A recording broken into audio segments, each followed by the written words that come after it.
Maillard. 8h16 sur Europe 1. L'invité politique d'Europe Matin, votre invité Sonia Mabrouk, c'est Gabriel Attal, le porte-parole du gouvernement. Bonjour à vous et bienvenue Gabriel Attal. Bonjour. Après les annonces de restrictions liées à la Covid et l'explication hier du Premier ministre, est-ce que selon vous les Français ont compris ? C'est pour ça que je suis là ce matin, c'est pour essayer de faire comprendre ce qu'on fait, pourquoi on le fait et comment on le fait. Moi j'entends parfaitement qu'il y ait des doutes, qu'il y ait des inquiétudes, c'est normal. Et d'ailleurs c'est la démocratie que de les exprimer, que ce soit des élus ou des Français. Et c'est mon rôle d'y répondre avec le ministre de la Santé, évidemment. Écoutons, si vous le voulez bien, l'ex-porte-parole du gouvernement, Sibeth Ndiaye, auditionnée au Parlement justement sur la gestion de la crise. Je crois qu'on a souffert au cours de cette crise d'un défaut d'acculturation scientifique de la population française. Les Français ne sont pas assez intelligents pour comprendre ce qui se passe depuis le début de cette crise, Gabriel Attal ? C'est évidemment pas ce que je dis. Vous, mais l'ex-porte-parole du gouvernement... Moi, je pense que s'il y a une chose qu'on peut dire, c'est que à l'occasion de cette crise, on a tous, et je dis on, c'est aussi moi, peut-être vous, vu arriver dans le débat public ce qui s'appelle la controverse scientifique. Ce qui a toujours existé depuis des siècles qu'existe la science, il y a toujours eu des débats, et à l'occasion de la crise du coronavirus, on a vu ça faire irruption dans le débat public, sur les plateaux télé, sur les radios, etc. Ce qui peut parfois faire poser des questions, parce qu'on entend un scientifique dire quelque chose, un autre dire autre chose. Mais rassurez-nous, les Français ont, selon vous, la culture scientifique nécessaire pour vous comprendre. Évidemment. Elle est un peu ironique, ma question, mais la réponse est importante. Évidemment. Et je vais vous dire, c'est la responsabilité des pouvoirs publics de faire en sorte que les Français comprennent tout ce qu'on dit. Voilà. Bon, on a besoin de comprendre ce matin. Hier, le Premier ministre Gabriel Attal a affirmé que le risque de contamination est bien plus important dans les bars, les restaurants, que dans d'autres commerces. Sur quels chiffres, sur quelles données scientifiques est-ce que vous vous basez ? Il se base sur des données scientifiques qui montrent désormais, puisque là aussi il y a eu des évolutions, et c'est aussi ça qu'il faut prendre en compte dans l'esprit des Français. Les Français, ils entendaient il y a quelques mois les scientifiques et les membres du gouvernement leur expliquer que le masque était inutile pour le grand public. Et aujourd'hui, il devient obligatoire. Pourquoi il est devenu obligatoire ? Parce qu'on a des études scientifiques qui montrent que le virus peut se transmettre par aérosol, donc quand on ne porte pas de masque, on peut le transmettre. Il y a des lieux aujourd'hui où le masque n'est pas porté, en tout cas pas porté en permanence. C'est le cas des bars et des restaurants notamment, puisque par principe, quand on mange, on ne porte pas son masque. Et donc dans ces lieux-là, il y a plus de risques de contamination, puisqu'il y a des moments où le masque n'est pas porté. Mais pourquoi vous ne publiez pas ces statistiques-là ? Je pense qu'il y a de la littérature scientifique qui est régulièrement publiée, et peut-être que c'est un point sur lequel Olivier Véran pourra revenir dans une de ses conférences de presse hebdomadaires qui ont vocation à expliquer, à faire de la pédagogie, à expliquer pourquoi est-ce qu'on fait nos choix. Mais je crois que ça se fonde sur des avis scientifiques qui ont été transmis sur la question de l'aérosol. Maintenant, on commence à avoir un certain nombre d'avis. Vous vous sentez plus en sécurité dans un métro bondé à une heure de pointe que dans une terrasse de brasserie à plus d'un mètre de votre convive ? Évidemment, l'objectif, c'est d'abord que les métros ne soient pas bondés. Je sais que c'est difficile pour ceux qui le prennent le matin. Oui, ceux qui nous écoutent ce matin, j'en ai dans mes proches. J'en ai dans mes proches aussi qui me le disent. Ensuite, dans le métro, on porte son masque. On fait attention à ne pas se toucher avec ses mains du mieux qu'on peut. On fait les gestes barrières, on se lave les mains. Mais il n'y a pas de solution miracle contre ce virus, sinon on l'aurait trouvé. L'important, c'est d'essayer de réduire les risques le plus possible. Mais, Monsieur Attal, vous vous sentez plus en sécurité dans un amphithéâtre plein à craquer d'une université que dans une salle de sport à plusieurs mètres d'une autre personne ? Moi, je me sens plus en sécurité quand je porte un masque et quand je respecte les gestes barrières. Quand je ne peux pas le faire pour diverses raisons. Voilà, c'est pas forcément évident. Parfois, c'est vrai qu'on peut se retrouver dans des situations où on se dit j'ai beau porter mon masque, j'ai beau respecter les gestes barrières, est-ce que je prends pas un risque ? Mais aujourd'hui, c'est ça qui est la boussole finalement, c'est la capacité à les respecter. Et il y a des lieux où on ne peut pas le faire. Mais qui prend les décisions ? Ce sont des politiques ou des technocrates ? Ceux qui prennent les décisions, c'est les politiques. Et on l'a vu depuis le début de cette crise que là aussi, il y avait un débat. Parfois, les scientifiques ont appelé à des mesures, et puis j'ai entendu des Français, des journalistes dire, mais finalement, est-ce que c'est le politique qui décide ? Oui, je vous donne un exemple. Au moment du déconfinement, il y a des scientifiques qui disaient qu'il ne fallait pas rouvrir les écoles. Le président de la République a décidé, politiquement, en responsabilité, de rouvrir les écoles. Parce qu'il considérait, et je pense qu'il avait raison, et d'ailleurs beaucoup de pays qui avaient fait le choix de laisser fermer les écoles l'ont regretté, il y a eu des débats très forts chez eux. On a entendu en France, quand le président a pris cette décision, des responsables politiques dire c'est dangereux, il ne faut pas le faire, etc. On ne les a pas entendus quelques semaines plus tard parce qu'on a vu que ça s'était bien passé.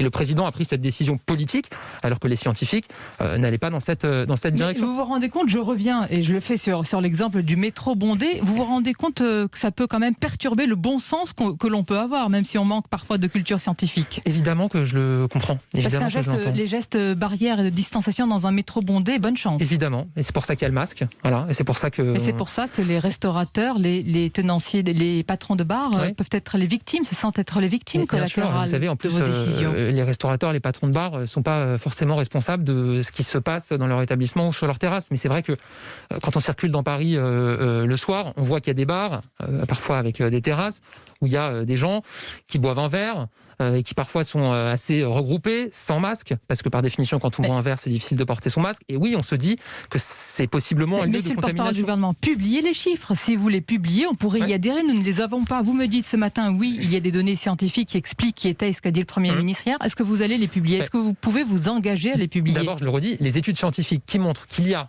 un risque de transmission avérée du virus par aérosol, elles sont publiques. Le conseil scientifique les a reprises, je pense que la Haute Autorité de Santé aussi, donc celles-là, elles sont publiques. Après, s'il y a des études spécifiques sur les bars, les restaurants, évidemment qu'il faut les publier, leur donner de la visibilité, et j'entends tout à fait l'appel que vous faites. Est-ce que les mesures de restriction Gabriel Attal annoncées ne sont pas aussi guidées par la peur de ce gouvernement, qu'on peut comprendre, légitime, de se retrouver devant la Cour de justice de la République ?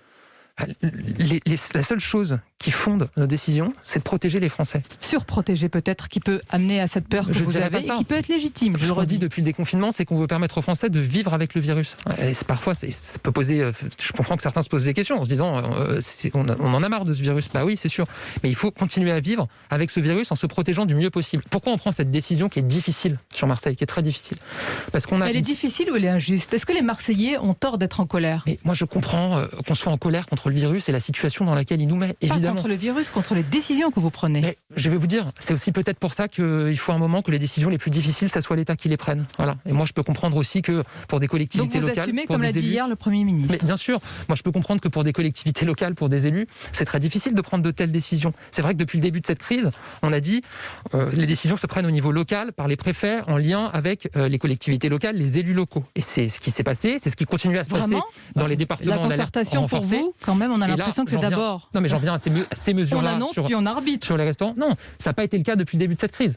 Là, qu'est-ce qui s'est passé dans les annonces de mercredi ? On a pris une décision qui est très difficile, qui est de fermer complètement les restaurants et les bars à Marseille et en Guadeloupe, parce qu'il y a une situation qui est très dégradée, parce qu'il y a des chiffres qui sont graves.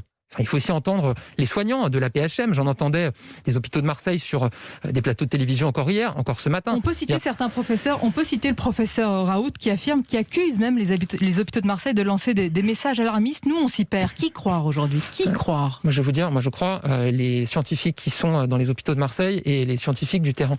Hier soir, j'étais sur une émission avec le Premier ministre. Il y avait une infirmière en réanimation des hôpitaux de Marseille. Elle disait qu'elle voyait ces réanimations se remplir, qu'elle avait peur.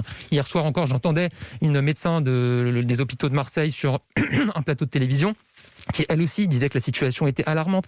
Voilà, il y a des scientifiques effectivement qui prennent des positions aujourd'hui. C'est parfois ceux qu'on entendait il y a quelques semaines nous expliquer que le virus avait muté, qu'il était moins grave et qu'il allait disparaître avec l'été. Bon, c'est pas le cas, on le voit aujourd'hui. Mais pour autant, est-ce que vous assumez aujourd'hui, c'est ainsi, de voir une partie de l'économie au bord du gouffre, d'en faire des victimes économiques aujourd'hui ? Mais ce qu'on a montré depuis le début de cette crise, c'est que ce virus pouvait entraîner des grosses difficultés et des risques massifs pour l'économie et notamment pour des entreprises, des artisans, des commerçants. Et qu'est-ce qu'on a fait depuis le début de cette crise ? On a toujours pris nos responsabilités. La France, c'est un des pays qui a le plus protégé les emplois et les entreprises. On a débloqué 470 milliards d'euros au moment du confinement, on s'en souvient, avec le chômage partiel qui a accompagné jusqu'à 20 millions de salariés, avec le prêt garanti par l'État, avec le fonds de solidarité. Et qu'est-ce qu'on dit aujourd'hui ? On dit ces dispositifs qui ont permis aux entreprises et aux emplois de tenir au moment de la première vague, évidemment qu'on les réactive aujourd'hui. Certains ne vont pas tenir. Vous allez tout simplement les accompagner au chômage, tout simplement. Moi, je suis pas défaitiste. Moi, je crois qu'on peut. Je crois que la volonté politique, elle peut changer les choses.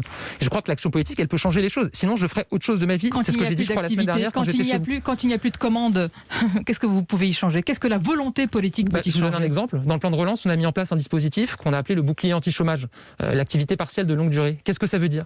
Ça veut dire qu'une entreprise qui a moins de commandes, donc qui a moins d'activité, sur le papier, elle a moins besoin de salariés, et surtout, elle a moins d'argent pour payer ses salariés. Donc, qu'est-ce qu'est-ce qu'elle devrait faire naturellement ? Elle devrait les licencier. Et qu'est-ce qu'on fait ? On signe un accord avec elle. Et donc l'État compense, lui apporte de l'argent pour compenser la perte d'activité, pour qu'elle puisse garder ses salariés. Et en contrepartie, ces salariés qui travaillent moins, ils vont se former et acquérir de nouvelles compétences. Voilà, donc c'est un exemple très concret de ce qu'on fait. C'est un dispositif du plan de relance qui s'applique aujourd'hui pour les entreprises. Encore une question sur l'aspect sanitaire qui me paraît essentiel, Monsieur Gabriel Attal. Est-ce que depuis mars-avril, est-ce que depuis le pic de la crise, est-ce qu'il y a en plus des lits de réanimation et d'hospitalisation qui ont été ouverts dans nos hôpitaux ? Oui, bien sûr. Déjà, ce qu'on a montré dans la première vague, c'est qu'on était capable d'augmenter nos capacités de réanimation, de transformer des lits.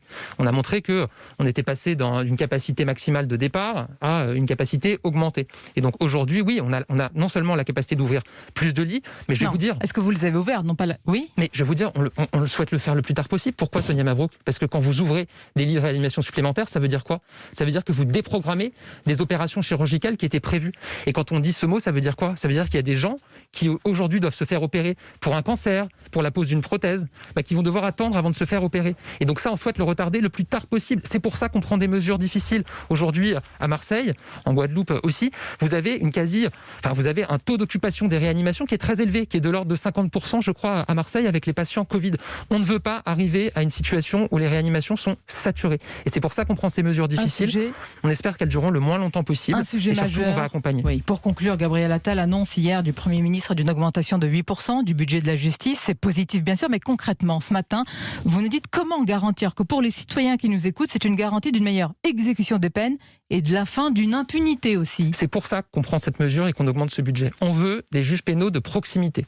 On veut créer des postes de magistrats, de greffiers qui vont sur le terrain. Pourquoi ?